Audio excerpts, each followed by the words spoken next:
Assalamualaikum warahmatullahi wabarakatuh. Kembali lagi di channel Om Bri Story. Dengan saya Damar di sini, Jawa Tengah. Tentunya sudah tidak asing lagi untuk hal mistisnya. Di kesempatan kali ini saya akan menceritakan tentang kejadian di mana sosok penari yang ditumbalkan oleh ayahnya sendiri. Bagaimana dan seperti apa kelengkapan ceritanya? Tentunya tak usah berlama-lama. Langsung saja kita masuk ke ceritanya.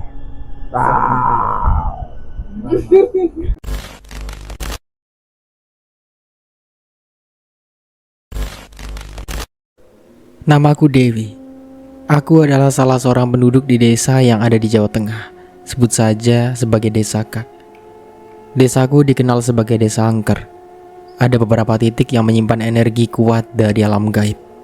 Alam yang sejatinya sangat dekat dengan alam manusia, namun sangat sulit untuk dijangkau. Salah satu titik yang menyimpan energi negatif terletak di jembatan penghubung antara Desa K dengan Desa B. Jika hendak melewati jembatan tersebut, maka kendaraan wajib membunyikan klakson entah di siang ataupun malam hari. Jika tidak, maka akan terjadi hal buruk yang menimpa pengendara tersebut. Entah ia akan jatuh tersungkur atau mengalami mati mesin di tengah jembatan. Ketika malam hari dianjurkan untuk melewati jembatan di bawah jam 11 malam.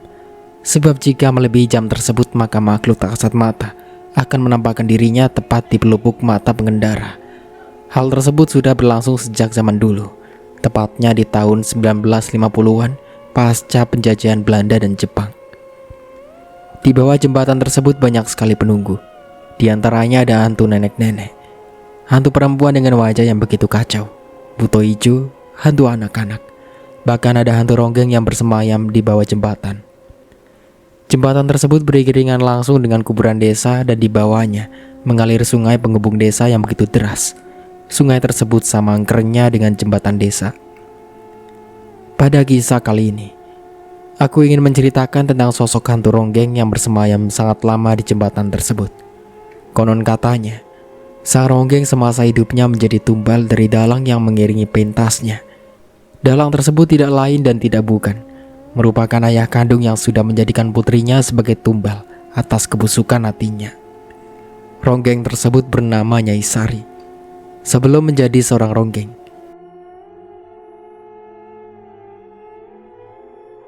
Nyai Sari merupakan gadis desa biasa.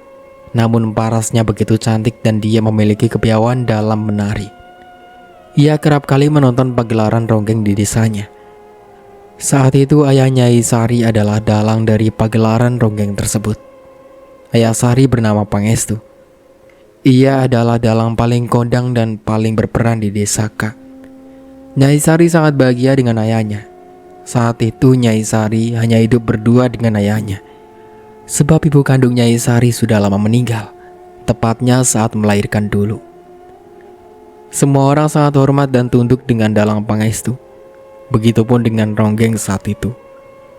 Namun sangat disayangkan, dalang Pangestu kerap kali memanfaatkan penghormatan semua orang untuk hal-hal yang tidak semestinya. Ia bahkan tidak segan untuk meminta hasil panen dari warga untuk kepentingannya. Jika para warga tidak mematuhi apa yang diucapkannya, maka ia akan mengancam untuk tidak lagi menjadi dalang. Sedangkan di Desa K ia merupakan satu-satunya dalang yang mampu memimpin pagelaran ronggeng dengan baik. Di sisi lain, jika di Desa K tidak diselenggarakan pagelaran ronggeng, maka Desa K akan mengalami musibah ataupun malapetaka secara berkepanjangan. Dimulai dari gagalnya panen warga, banyaknya kasus kematian, munculnya wabah penyakit, dan malapetaka lainnya. Desa K dan ronggeng seakan memiliki ikatan yang begitu erat dan tidak bisa lagi diterbantahkan. Atas dasar itulah para warga tidak bisa menolak permintaan dari dalang Pangestu. Meskipun para warga kerap kali mengeluhkan sikap dalang Pangestu yang terkadang kelewatan batas. Pagelaran ronggeng diselenggarakan tiap malam Jumat. Tujuannya bukan hanya sekedar pertunjukan biasa, melainkan ditujukan sebagai bentuk pemujaan dari leluhur atau nenek moyang di Desa K. Ronggeng akan menari tepat di jam 9 malam. Tidak boleh lebih atau kurang meskipun hanya 1 menit. Sebelum ronggeng menari akan ada beberapa ritual yang akan dijalani oleh penari, pengiring, dan sinden yang akan dipandu oleh dalang Pangestu. Ritual pertama yang akan dilakukan adalah ritual mandi kembang yang akan dijalankan oleh penari. Yang kemudian sang penari atau ronggeng akan didandani oleh perias desa. Setelahnya dilanjutkan dengan pembakaran dupa dan perletakan sesajen oleh sinden dan pengiring alunan musik Jawa. Dupa dan sesajen diletakkan tepat di hadapan sang ronggeng.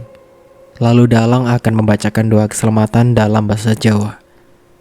Ritual tersebut tidak boleh disaksikan oleh di khalayak ramai. Ritual tersebut dilaksanakan secara tertutup di tempat tertentu selama kurang lebih 2 jam. Setelah semua ritual selesai dilaksanakan, maka pagelaran ronggeng pun dapat dimulai sesegera mungkin. Nyai Sari seringkali turut serta mendampingi ayahnya, yaitu Dalang Pangestu. Meskipun kepribadian Dalang Pangestu sangatlah buruk, yaitu kerap kali merampas hak para warga, namun ia adalah ayah yang sangat bertanggung jawab. Ia tidak segan untuk membawa Nyai Sari kemanapun ia pentas. Bahkan Nyai Sari pun selalu turut serta dalam ritual sebelum pagelaran, meskipun Nyai Sari tidak turut serta dalam pagelaran ronggeng tersebut. Nyai Sari sudah ikut ayahnya sedari usianya belia, sehingga Nyai Sari sudah sangat paham dengan pagelaran ronggeng di desanya tersebut. Bahkan, ia memiliki impian untuk menjadi ronggeng di kemudian hari. Meskipun syarat untuk menjadi ronggeng sangatlah tidak mudah, namun ia percaya bahwa ia akan menjadi ronggeng suatu saat nanti. Matahari perlahan menampakkan peraduannya saat ini. Terdengar suara burung gagak yang begitu kencang, tanda karena ada petaka yang datang menghampiri desa Nyai Sari. Entah karena ada musibah bencana ataupun musibah kematian, semua menjadi misteri. Suasana desa menjadi hening seketika. Tak ada satupun orang yang berani keluar. Konon katanya, jika burung gagak sedang bersuara kencang, maka para warga tidak diperbolehkan untuk keluar dari biliknya. Bahkan mereka diwajibkan untuk menutup rapat bilik masing-masing.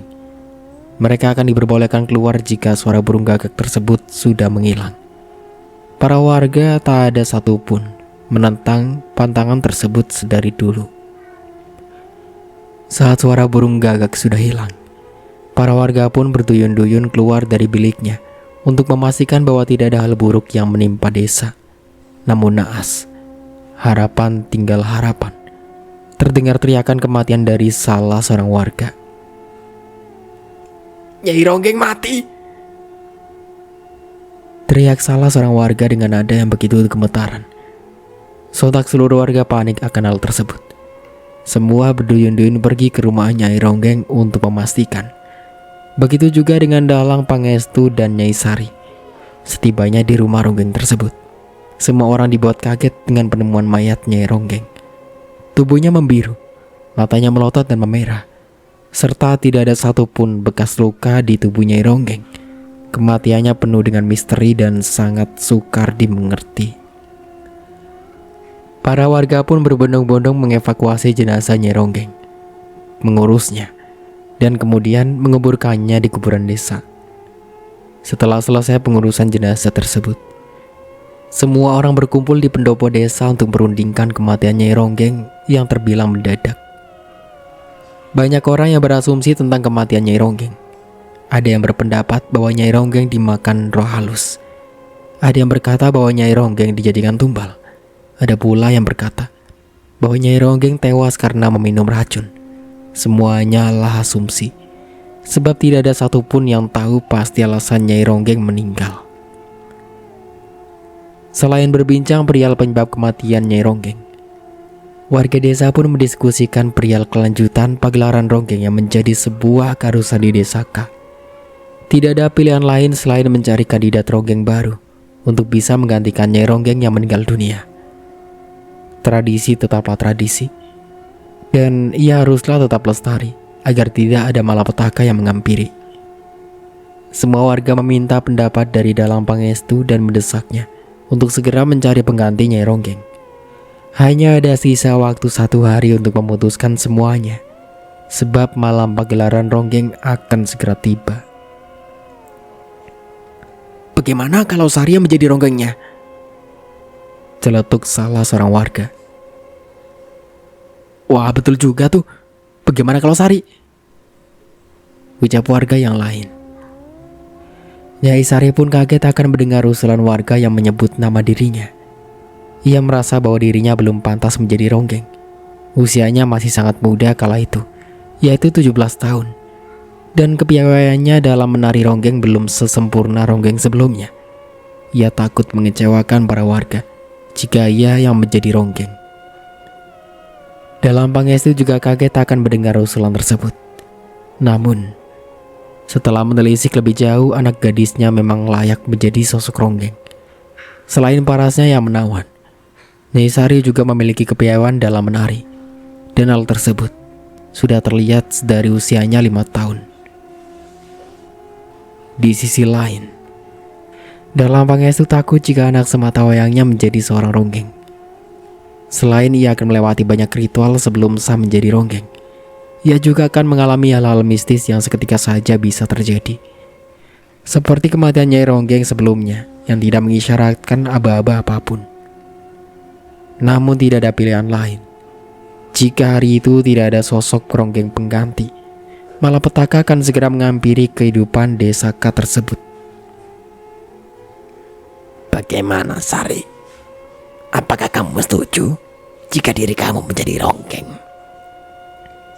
Ucap dalam Pangestu. Tapi ayah, Sari takut jika harus menjadi ronggeng. Sari khawatir akan menimbulkan masalah di desa ini. Terlebih, Sari belum memiliki pengalaman apapun di dunia ronggeng. Bahkan menari di hadapan orang banyak pun Sari belum pernah. Sari khawatir akan mengecewakan ayah dan para warga. Ucap Nyai Sari. Jika kamu tidak menjadi ronggeng, lalu siapa lagi, Sari? Di desa ini hanya kamu yang memiliki kepandaian dalam menari. Selain itu, kamu kan selama ini sudah ikut ayahmu setiap kali pentas. Jadi saya yakin kamu akan dengan mudah untuk beradaptasi. Ucap salah seorang warga. Tapi Pak, ucap Nyai Sari. Dicoba dulu, nak. Ayah akan berada di belakangmu kapanpun kamu membutuhkan ayah. Sari harus percaya. Anak ayah hebat kok. Ucap dalang Pangestu. Dengan perasaan berat hati, Nyai Sari pun kemudian terbujuk rayuan semua orang yang ia pun menerima usulan para warga yang ingin menjadikan dia sebagai ronggeng. Sebelum Nyai Sari melakukan pagelaran ronggeng pada esok hari, dalang Pangestu lebih dulu melakukan ritual pada diri Sari. Sari hanya mengikuti arahan dari dalang Pangestu. Sari berharap tidak akan ada lagi kejadian janggal yang menimpa penduduk desa dengan bergabungnya dia dalam pagelaran ronggeng sebagai penerus Nyai Ronggeng yang sudah meninggal beberapa hari lalu. Nyai Sari pun secara resmi menjadi ronggeng desa. Namun, ada beberapa ritual yang harus Nyai Sari lewati. Ritual pertama yaitu meredamkan seluruh badan di sumber mata air utama desa dengan dibalut wangian bunga 7 rupa. Ritual tersebut disaksikan oleh seluruh warga desa dengan dibantu oleh dalang Pangestu. Setelah ritual pertama telah selesai, lalu dilanjutkan dengan ritual kedua yaitu kirap desa. Nyai Sari akan ditandu dengan tandu bambu yang akan dibawa oleh 4 pemuda desa. Tujuannya yaitu memperkenalkan ronggeng baru yang akan membawa nama desa dan melestarikan adat istiadat desa. Nyai Sari pun dengan senang hati mengikuti rangkaian ritual yang diwajibkan sebagai seorang ronggeng.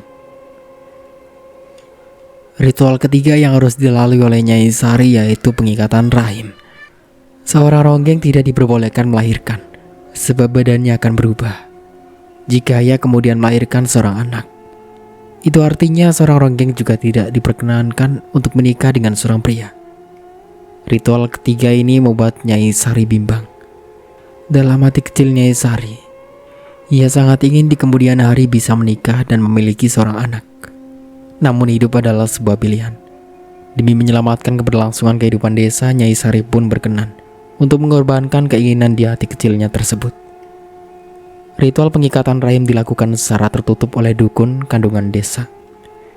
Setelah semua ritual selesai dilalui oleh Nyai Sari, kini ia pun bisa mulai berlatih menari dan kemudian menyelenggarakan pentas di desa.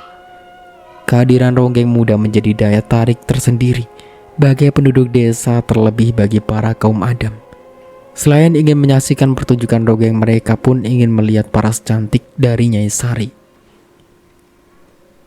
Nyai Sari begitu tampil sempurna hingga membuat semua orang yang melihatnya terpikat tanpa berkedip. Sorak-sorai semua warga pun mengiringi pementasan dari awal hingga penutupan. Namun di tengah pentas, kejadian janggal pun terjadi. Tarian Nyai Sari yang semua halus mendadak menjadi lebih bertenaga dengan gerakan yang begitu cepat. Mata Nyai Sari perlahan mulai melotot. Keringatnya pun mengucur begitu deras. Gerakannya semakin kencang, dan bruk. Nyai Sari pun tersungkur di atas lantai pementasan. Semua warga kaget melihat Nyai Sari terjatuh tak sadarkan diri. Dalam Pangestu yang tidak lain adalah ayahnya pun nampak begitu khawatir dengan anak sematawayangnya. Ia mencoba menyadarkan Nyai Sari namun tak kunjung berhasil.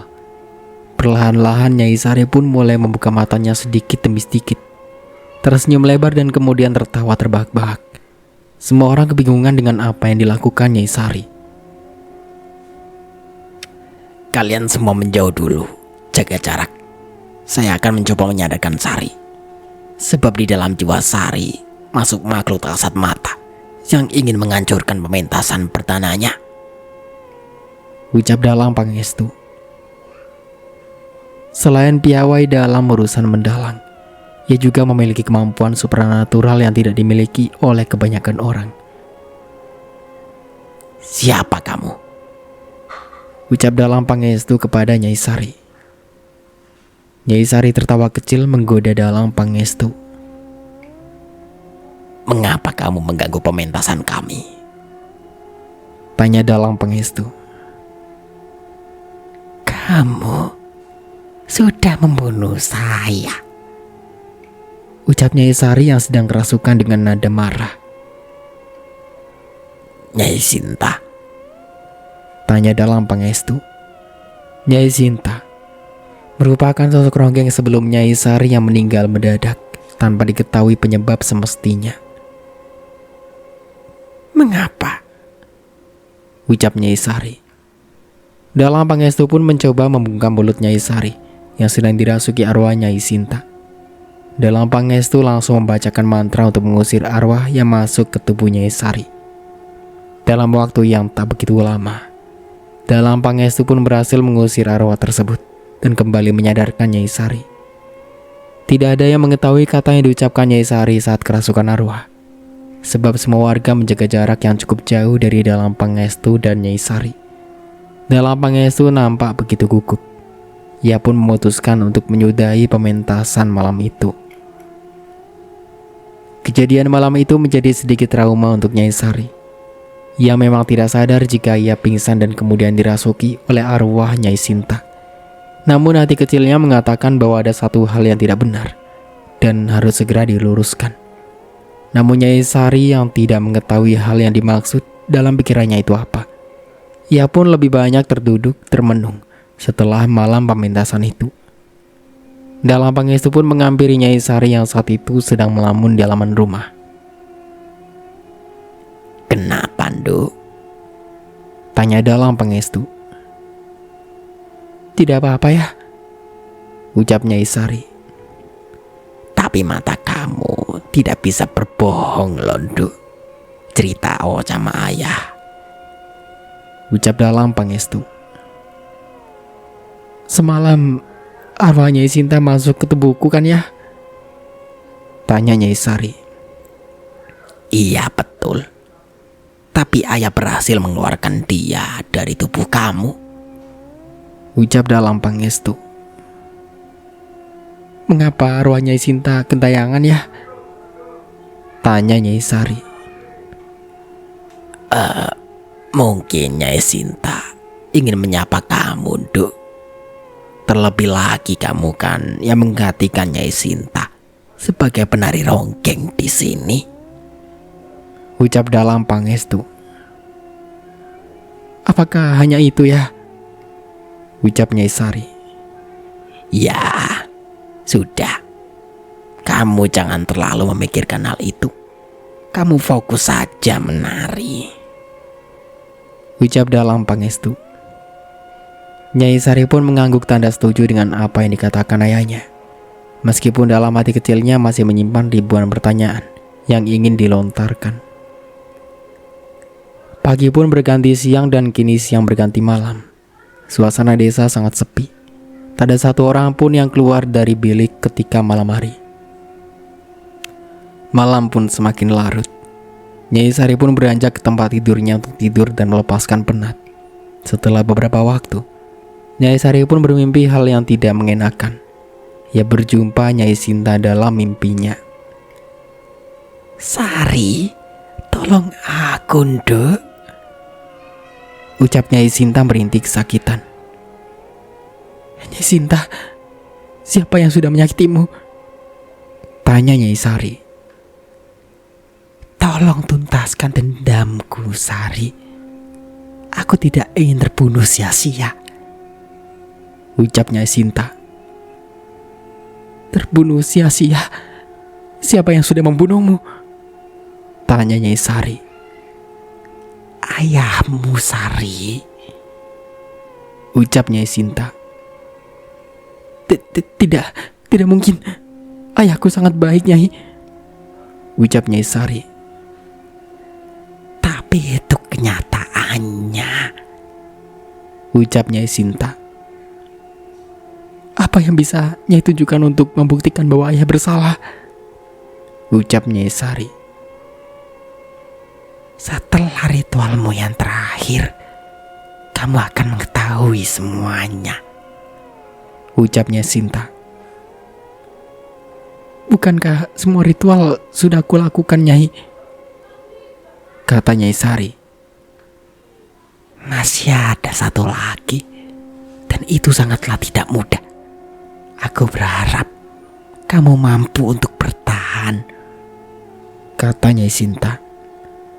Saat Nyai Sari akan menanyakan lebih semua hal, arwah Nyai Sinta yang masuk ke mimpi Nyai Sari pun perlahan-lahan menghilang. Nyai Sari pun terbangun dari mimpinya. Nyai Sari nampak kebingungan dengan apa yang menimpa dirinya. Mimpi tentang Nyai Sinta, kedatangan arwah Nyai Sinta dalam pementasan, dan semua hal yang memiliki kaitan erat dengan pementasan ronggeng.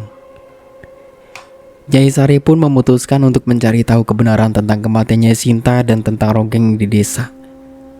Nyai Sari ingin Nyai Sinta bisa damai di surga tanpa harus memikirkan banyak hal.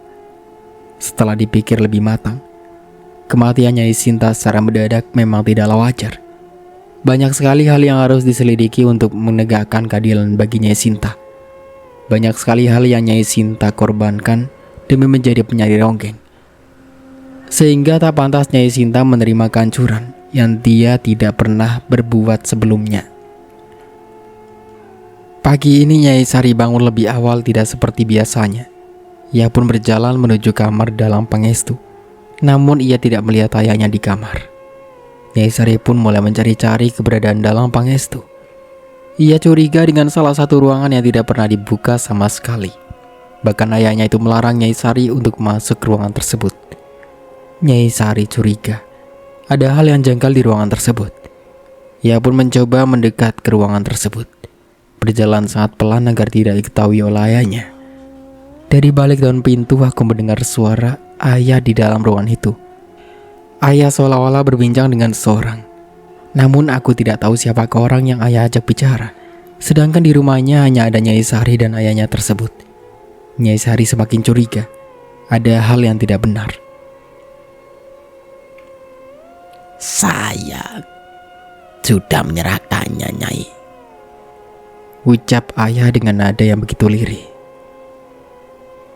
Serahkan kembali ketika usia dia sudah 25 tahun. Ucap lawan bicara ayah. Tapi saya tidak bisa, Nyai. Ucap ayah. Jika kamu tidak menyerahkannya, maka nyawamulah yang akan menjadi gantinya. Jawab sumber suara itu. Nyai Sari semakin penasaran dengan apa yang dimaksud dengan ayah dan lawan bicaranya itu. Menyerahkan siapa? Nyawa siapa? Mengapa ayah tunduk padanya? Siapa dia? Banyak sekali pertanyaan di benakku. Nyai Sari pun mencoba lebih keras lagi untuk bisa melihat seisi ruangan tersebut. Ia mencari-cari celah untuk mengintip. Ia pun melihat sebuah lubang kecil dekat jendela. Nyai Sari pun memanfaatkannya untuk melihat isi dalam ruangan tersebut. Dengan hati-hati ia mencoba mengintipnya. Nyai Sari begitu kaget ketika melihat ayahnya hanya seorang diri di ruang tersebut. Sedangkan jelas-jelas tadi ia mendengar ayahnya tersebut sedang berbincang dengan seseorang. Ia juga melihat isi ruangan ayah penuh dengan sajian, aneka jenis keris, dan banyak sekali lukisan seorang ronggeng. Ruangan tersebut menggambarkan sosok ayah yang seorang dalang. Tak lama setelahnya, Nyai Sari pun memutuskan untuk menyudahi pengintaian hari itu. Ia tak ingin ayahnya mengetahui bahwa ia sedang berada di ruangan terlarang tersebut dan mencoba mencari tahu tentang ayahnya. Fajar pun segera tiba. Nyai Sari pun bergegas kembali ke kamarnya. Ia merenungkan kejadian yang baru saja dilihatnya. Tak lama kemudian, sosok arwah Nyai Sinta pun menghampiri Nyai Sari yang sedang melamun saat itu. Semenjak Nyai Sari dirasuki oleh Nyai Sinta, ia pun menyadari keberadaan arwah dan bisa melihatnya. Sari, tolong saya, ucap arwah Nyai Sinta. Nyai Sari langsung menyadari keberadaan Nyai Sinta. Ia pun tersadar dari lamunannya. Saya sudah mulai membantu Nyai mendapatkan keadilan. Namun saya ragu, saya bisa Nyai, ucap Nyai Sinta dengan nada suara yang semakin lirih. Saya akan membantumu, ucap arwah Nyai Sinta. Bagaimana caranya? Ucap Nyai Sari. Kamu akan tahu dengan sendirinya, Sari, kata arwah Nyai Sinta. Nyai Sari pun menyetujui apa yang diucapkan oleh Nyai Sinta. Meskipun sebelumnya Nyai Sari tidak begitu mengenal Nyai Sinta, namun dia merasa bahwa ia dan Nyai Sinta memiliki ikatan batin yang tidak biasa. Nyai Sari tidak mengetahui alasannya. Besok semua akan nampak, ucap arwah Nyai Sinta. Apa yang nampak, Nyai? Ucap Nyai Sari. Semuanya, ucap Nyai Sinta. Nyai Sari pun tidak banyak bertanya dengan Nyai Sinta. Ia pun memutuskan untuk membuktikan omongan Nyai Sinta keesokan harinya. Nyai Sari berharap tidak ada hal buruk yang terjadi. Namun harapan tinggallah harapan. Manusia hanya bisa berusaha, namun Tuhanlah yang pantas merealisasikannya. Arwah Nyai Sinta pun mengajak Nyai Sari untuk pergi ke suatu tempat. Kala itu sinar pagi terpancar begitu nyata. Nyai Sari bertanya-tanya ke arah mana Nyai Sinta akan membawanya. Nyai Sari pun berjalan menyusuri jalan desa, masuk ke daerah persawahan, dan terakhir masuk ke sebuah hutan. Mengapa Nyai membawaku kemari? Tanya Nyai Sari. Lihat itu, ucap Nyai Sinta sembari menunjuk sebuah pohon beringin besar yang tumbuh lebat di halaman rumah. Ada apa dengan pohon itu? Tanya Nyai Sari. Mendekatlah, kamu akan tahu semuanya, ucap arwah Nyai Sinta. Nyai Sari kemudian mendekat dan memegang batang pohon di depannya. Arwah Nyai Sinta pun masuk ke tubuh Nyai Sari. Dari situlah Nyai Sinta menggambarkan kejadian yang sebenarnya kepada Nyai Sari. Nyai Sinta menceritakan bahwa seorang ronggeng akan mati ketika dirinya memasuki usia 25 tahun. Ronggeng sebelum Nyai Sinta pun tewas mengenaskan sama seperti dirinya. Menurut kabar yang beredar, para ronggeng dijadikan tumbal pemujaan dari Dalang Pangestu. Namun banyak orang yang tidak setuju dengan pernyataan ini. 1 bulan sebelum Nyai Sinta tewas mengenaskan, ia mendapatkan masalah yang bertubi-tubi.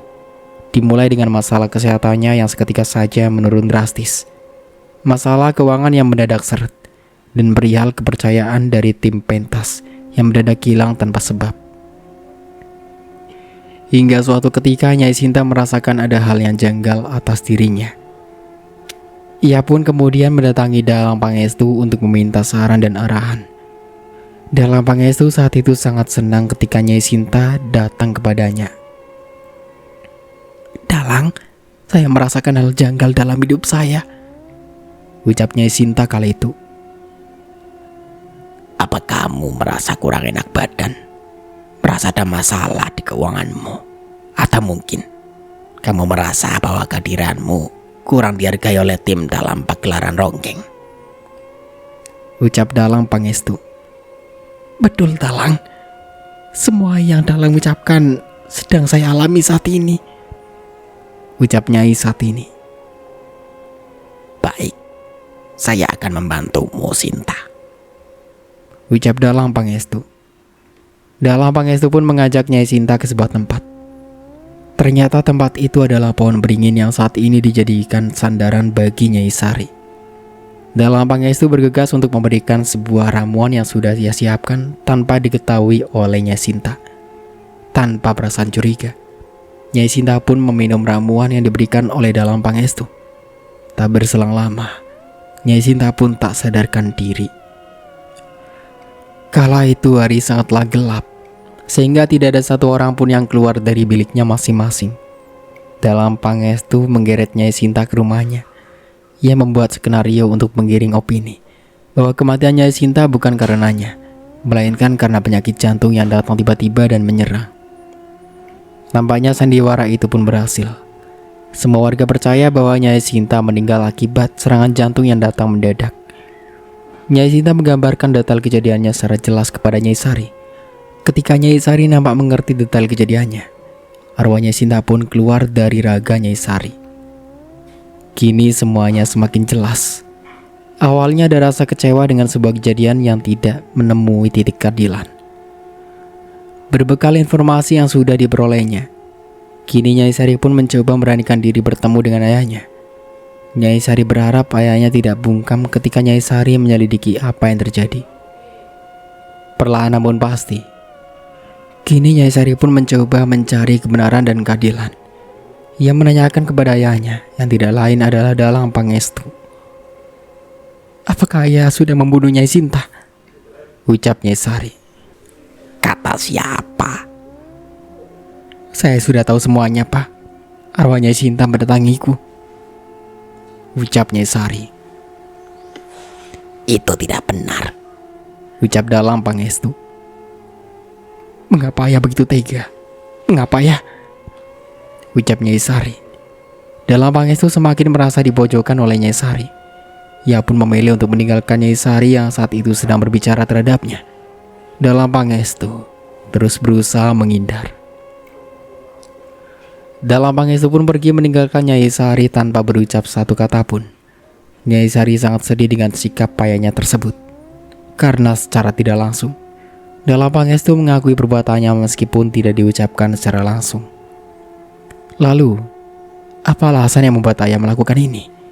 Sedangkan Nyai Sari sangat paham dengan kepribadian ayahnya tersebut. Meskipun ia terkesan congkak, namun ia tak mungkin tega menghilangkan nyawa seseorang. Terlebih lagi menghilangkan nyawa ronggeng yang menjadi bagian penting dari pementasannya tersebut. Nyai Sari pun memutuskan untuk mengikuti arah kemana ayahnya tersebut pergi. Benar saja, ayahnya pergi ke sungai tepat di bawah jembatan desa. Ia nampak kebingungan. Ia jalan ke sana kemari seolah-olah sedang ada beban di pundaknya. Kamu tidak boleh mundur, Pangestu. Semua sudah terjadi. Kamu harus tetap menjalaninya sebaik mungkin. Jangan tunjukkan kepada semua orang tentang bagaimana proses pencapaian kamu. Tapi cukup beritahu mereka untuk tetap patuh. Ucap perempuan itu. Saya ingin berhenti, Nyai. Ucap Dalang Pangestu. Berhenti sama dengan mati. Ucap perempuan itu. Tak lama setelahnya perempuan itu pun menghilang. Aku pun menyadari bahwa perempuan itu bukanlah manusia, melainkan sosok arwah ronggeng, tak jauh berbeda dengan arwah Nyai Sinta. Sepulangnya Nyai Sari di rumahnya, ia kembali dikagetkan oleh sosok nenek tua yang datang ke rumahnya tanpa permisi. Maaf, nenek siapa? Tanya Nyai Sari. Saya akan memberitahukan kamu kebenarannya. Kebenaran tentang apa? Tanya Nyai Sari. Ayahmu dan ronggeng desa. Ucap sang nenek. Ia pun menceritakan awal mula Dalang Pangestu terikat janji dengan arwah para ronggeng. Dalang Pangestu terikat janji dengan arwah ronggeng pertama di desa K. Tujuannya yaitu Dalang Pangestu ingin namanya tetap lestari, semua orang tunduk padanya, dan ia bisa memiliki kekayaan yang luar biasa. Namun, jelmaan arwah tersebut menginginkan seorang tumbal sebagai gantinya. Tumbal yang diinginkan pun bukan sekedar tumbal biasa, melainkan ia ingin Dalang Pangestu memberikannya sosok ronggeng. Namun batas usia yang diinginkannya yaitu 25 tahun. Memang terbilang tidak masuk akal, tetapi itulah kenyataannya yang terjadi. Demi kekuasaan dan kekayaan, akhirnya Dalang Pangestu pun menyanggupi syarat yang diberikan oleh arwah tersebut. Ternyata perjanjian antara Dalang Pangestu dan arwah gentayangan sudah terjadi sejak dulu. Sejauh ini sudah ada 2 ronggeng yang menjadi korban Dalang Pangestu. Nyai Sari tidak habis pikir dengan jalan pikiran ayahnya tersebut. Demi mendapatkan kepuasan singkat, ia menjadi pemuja arwah yang tidak menjadi dirinya sendiri selama ini. Nyai Sari teringat betul kalimat arwah ronggeng di tepi sungai. Jika ayahnya tersebut memilih untuk mundur, maka ayahnya akan mati. Di sisi lain, Nyai Sari tidak ingin ada korban selanjutnya. Namun di sisi lain, jika semuanya disudahi, maka ayahnya lah yang akan menanggung getahnya. Malam ini adalah malam bulan purnama. Sebagai seorang ronggeng, banyak sekali ritual yang harus Nyai Sari ikuti untuk tetap mempertahankan kecantikannya. Nyai Sari harus beredam di sumber air desa seorang diri. Sebenarnya setelah mengetahui kebenaran tentang adanya perjanjian ronggeng, Nyai Sari tidak ingin lagi menjadi ronggeng. Ia ingin berhenti. Namun, tidak ada pilihan lain selain melanjutkan. Perihal ayahnya hanya Nyai Sari ajalah yang mengetahui kebenarannya. Perlahan namun pasti, sosok yang mengintai Nyai Sari pun muncul. Nampak 2 pemuda menghampiri Nyai Sari. Mereka pun merayu Nyai Sari. Nyai Sari nampak ketakutan dengan rayuan pemuda tersebut. Ia ingin sekali berteriak, namun mulutnya seakan-akan terkunci rapat. Kedua pemuda itu mendekat, semakin mendekat Nyai Sari. Mereka berdua nampak bukan penduduk asli desa, sehingga mereka tidak mengetahui bahwa perempuan yang sedang dirayunya adalah seorang ronggeng yang sangat dihormati desa. Mereka berdua berniat jahat terhadap Nyai Sari.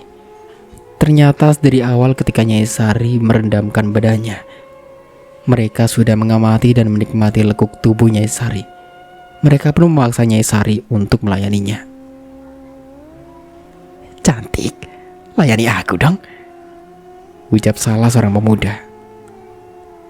Siapa kamu? Ucap Nyai Sari. Kamu tidak perlu tahu siapa kami. Kamu hanya perlu melayani kami, ucap kedua pemuda. Suasana di sekitar sangat sepi.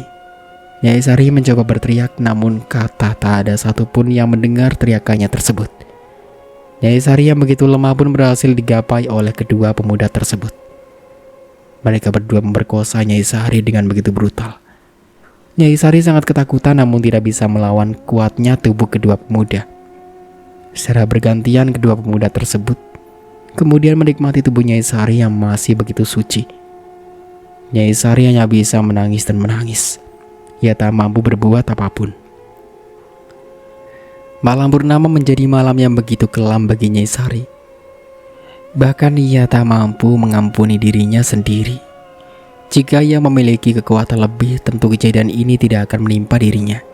Namun, nasi sudah terlanjur menjadi bubur. Nyai Sari sudah menjadi korban pemerkosaan dan ia tak mampu mengembalikan kesuciannya. Setelah berhasil menaklukkan Nyai Sari dan menyetubuhinya, kedua pemuda tersebut pun bergegas untuk pergi meninggalkan Nyai Sari yang sedang tergeletak lemas. Mereka berdua tidak memperdulikan kondisi Nyai Sari. Nyai Sari menangis begitu histeris. Ia tak percaya dengan apa yang menimpa dirinya barusan. Tangisannya begitu kencang meskipun tubuhnya begitu lemas, hingga akhirnya dia pun pingsan dan tak sadarkan diri. Keesokan harinya, ia menjumpai tubuhnya sudah berada di bilik kamar rumahnya. Nyai Sari semakin bingung. Siapa yang sudah menggendong dirinya dari sungai menuju rumah? Siapa yang sudah sangat baik menyelamatkan Nyai Sari? Pikir Nyai kala itu. Ternyata Ayahnya lah yang sudah menemukannya tergeletak di atas tanah pinggir sungai dan kemudian membawanya untuk kembali ke rumah. Tanpa Nyai Sari menjelaskan kronologi ataupun peristiwa yang menimpa dirinya, Dalang Pangestu sudah lebih dulu tahu. Dalang Pangestu pun nampak begitu marah. Ia bertekad untuk menemukan kedua pemuda bejat itu. Di sisi lain, Nyai Sari masih sangat trauma dengan kejadian yang menimpa dirinya. Ia menjadi takut jika bertemu dengan sosok lelaki, terlebih jika harus memulai pertemanan dengan seorang pria. Semenjak itu, kepribadian Nyai Sari berubah 180 derajat. Keceriaannya menghilang. Kepercayaan dirinya pun hilang. Bahkan ia enggan untuk menari di hadapan orang banyak meskipun dirinya adalah seorang ronggeng. Kejadian itu benar-benar membekaskan luka dalam kehidupan Nyai Sari. Saat Nyai Sari melamunkan nasib buruknya, tiba-tiba saja arwah Nyai Sinta merasuk ke tubuh Nyai Sari dan membisikkan suatu hal yang sangat penting. Ketika arwah Nyai Sinta masuk ke dalam raga Nyai Sari, ia membuka semua kebenaran yang terjadi terhadapnya, sekaligus memberikan sebuah petuah penting yang harus dijalani oleh Nyai Sari, agar ia dapat menyelamatkan dirinya dari hal buruk yang lambat laun akan datang menghampirinya. Tolong ceritakan tentang kematianku kepada seluruh warga. Aku dijadikan tumbal oleh ayahmu, Sari. Bisik Nyai Sinta sebelum masuk ke raga Nyai Sari. Nyai Sari yang sedang dirasuki oleh arwah Nyai Sinta pun bergegas keluar dari biliknya. Ia berlari layaknya orang yang sedang kesetanan. Ia pun menghampiri pendopo desa dan membunyikan kentongan yang tergantung rapi di pendopo tersebut untuk memanggil semua para warga mereka segera berkumpul ke arahnya. Ada apa Nyai Sari memanggil kami semua kemari? Ucap salah seorang warga. Di sisi lain, Dalang Pangestu pun mendengar suara kentongan yang dipukul oleh anaknya tersebut. Saya Nyai Sinta. Ucap Nyai Sari yang saat itu sedang dirasuki oleh arwah Nyai Sinta.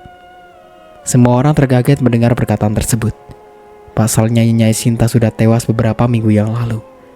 Ia tewas mengenaskan tanpa adanya alasan yang jelas pula.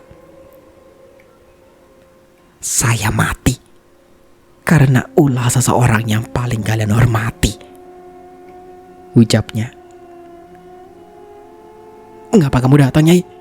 Sedangkan ragamu sudah kami kubur beberapa minggu yang lalu, ujar salah seorang warga. Saya datang untuk membuka tabir kebenaran, ucapnya. Kebenaran tentang kematianku yang disengaja, ucapnya lagi. Kematian disengaja? Maksudmu apa, Nyai? Tidak mungkin ada orang yang tega melukaimu, bahkan membunuhmu. Kamu sangat kami hormati. Ini adalah bagian dari adat yang tidak mungkin bisa kami hindari, ucap salah seorang. Nyai Sari pun menunjuk ke arah Dalang Pangestu tanpa ragu. Semua orang mengikuti arah tangan Nyai Sari untuk mengetahui sosok yang ditunjukkannya dengan begitu tegas dan penuh dengan amarah. Dia menjadikanku tumpal, ucap Nyai Sari yang masih dirasuki oleh arwah Nyai Sinta. Arwah Nyai Sinta yang bersemayam di tubuh Nyai Sari akhirnya menjelaskan dan menceritakan semuanya. Dalang Pangestu yang mendengar semua perkataan arwah Nyai Sinta begitu kaget. Ia pun mencoba menyangkalnya. Jangan kalian dengar arwah jalang ini. Ia berkata demikian karena ia mati sia-sia tanpa membawa apapun, bahkan segenggam harta pun tidak. Ia tewas mengenaskan akibat serangan jantung, bukan karena tumbal seperti yang dimaksud. Lagi pula, untuk apa saya menjadikannya tumbal? Ucap Dalang Pangestu mencoba menyangkal. Para warga pun dibuat bingung menentukan perkataan siapa yang benar. Arwah Nyai Sinta atau Dalang Pangestu yang teramat dihormati di desa. Apakah Nyai Sinta atau Dalang Pangestu dapat berikan bukti atas ucapannya masing-masing? Kami tidak ingin mengambil langkah yang salah dengan memihak orang yang tidak semestinya, ucap para warga. Kalian masih butuh bukti setelah menyaksikan saya terbujur kaku di lantai Apa kalian tahu, saya tidak pernah sekalipun menderita sakit, lebih-lebih sakit jantung. Lalu, apakah kalian tetap percaya semua perkataan Dalam Pangestu setelah dia bertindak semena-mena terhadap kalian? Mengambil paksa hasil panen kalian, membentak dan memarahi kalian, haus penghormatan dan selalu merasa dirinya adalah orang yang paling penting dan berpengaruh di desa ini, ucap arwah Nyai Sinta. Semua warga pun mulai percaya dengan ucapan arwah Nyai Sinta yang mulai masuk akal.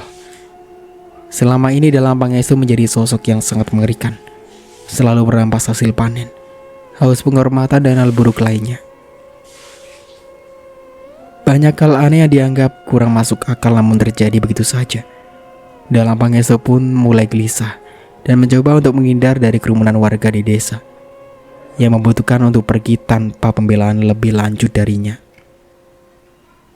Melihat gerak-gerik Dalam Pangestu yang memilih pergi meninggalkan para warga di pendopo, mereka semakin yakin bahwa Dalam Pangestu benar-benar bersalah.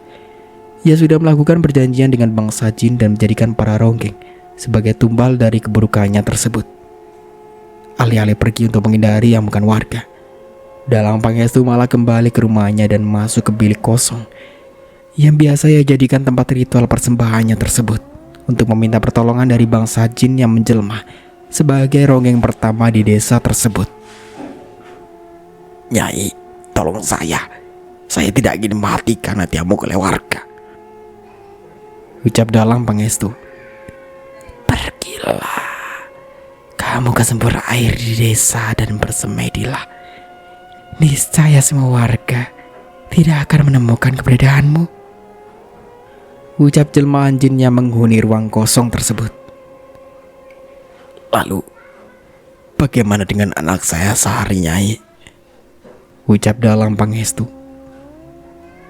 Ia akan menjadi tumbal terakhirmu jika kamu benar-benar ingin nyawamu selamat, ucap jelmaan jin tersebut. Bagaimana caranya? Tanya Dalam Pangestu. Larungkan ia di sumber air desa tepat di bawah jembatan dalam keadaan hidup.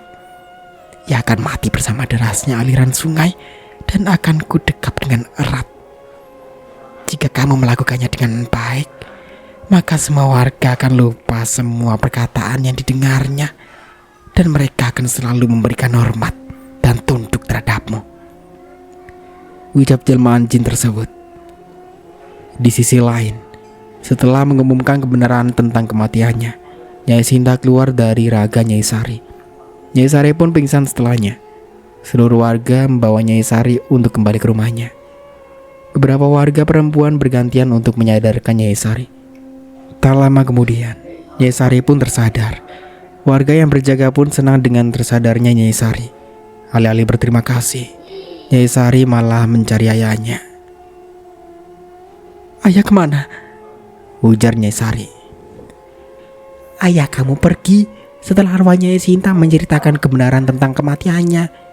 Saya tidak menyangka adalah yang begitu kami hormati nyatanya begitu tega menjadikan para ronggeng sebagai tumbalnya hanya karena ia ingin mendapatkan kekuasaan," ujar salah seorang warga.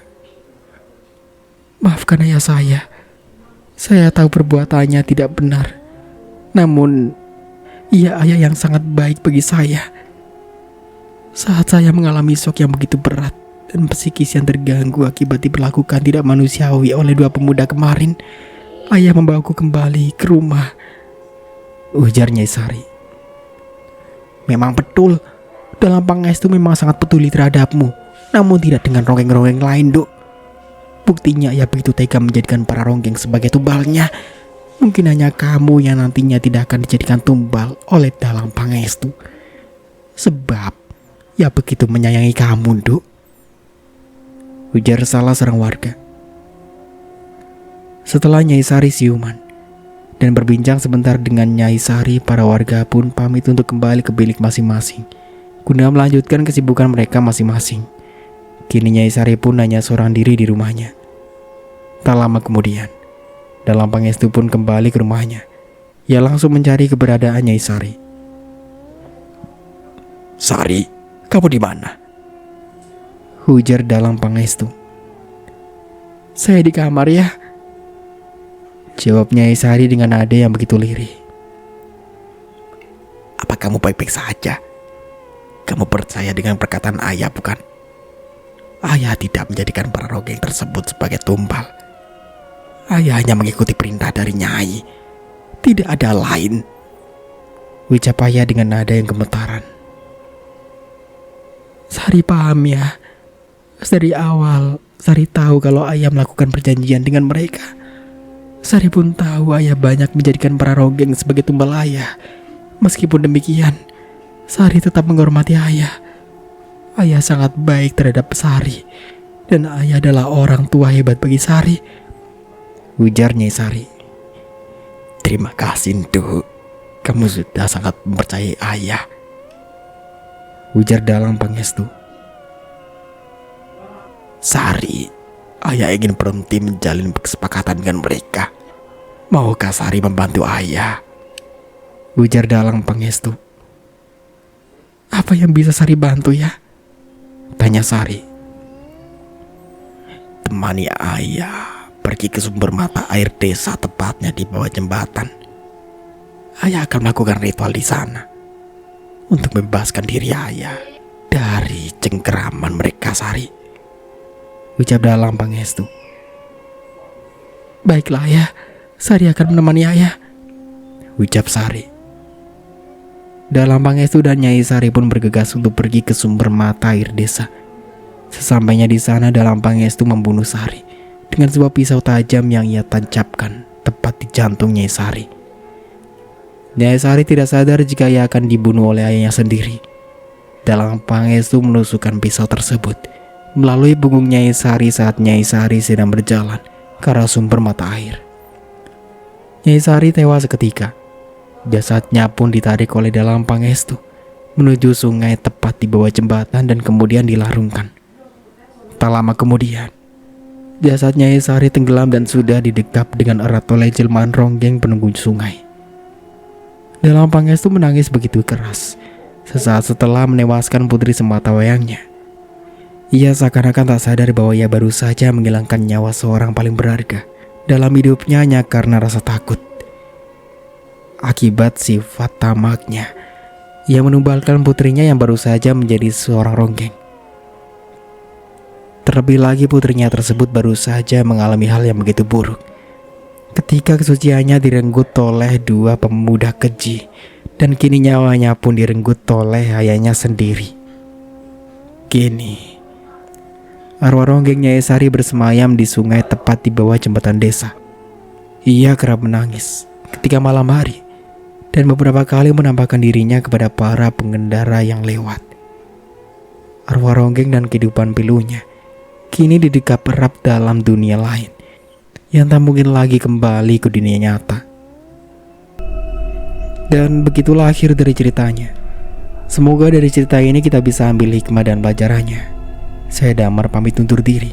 Kurang lebihnya mohon maaf. Wassalamualaikum warahmatullahi wabarakatuh.